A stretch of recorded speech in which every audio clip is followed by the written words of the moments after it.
जीवन स्मोक ने अपने Q2 के नंबर को डिस्क्लोज कर दिया है। तो चलिए देखते हैं क्या है Q2 के नंबर्स के अंदर डाटाबेस के लाख्स में। मैं आपको क्रोस में बता रहा हूँ।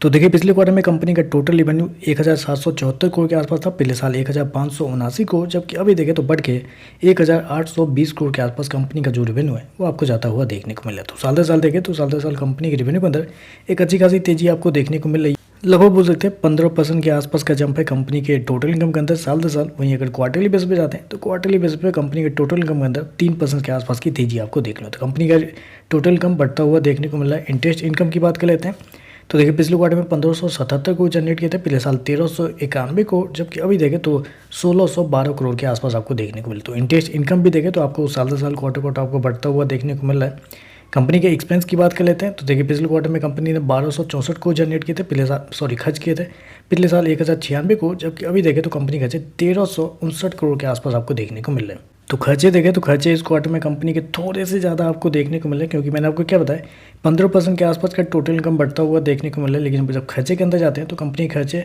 बहुत ज़्यादा देखने को मिले, लगभग 26% के 25 से 26% के आसपास आपको बढ़ता हुआ देखने को मिला है।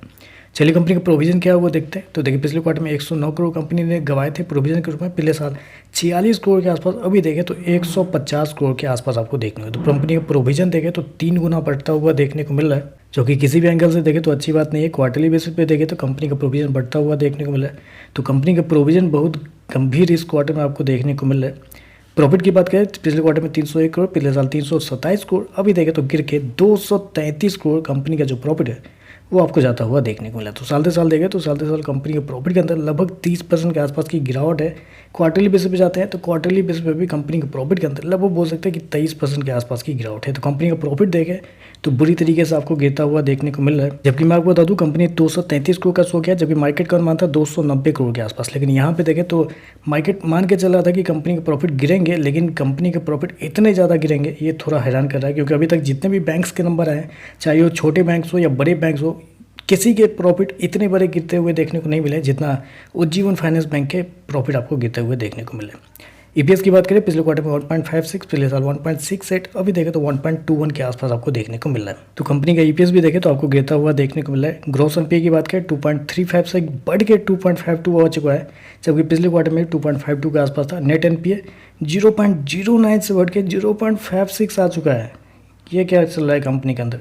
मतलब कंपनी बुरी तरीके से अपने परफॉर्मेंस को इतनी गंदे तरीके से दिखाएगी ये तो उम्मीद ही नहीं था।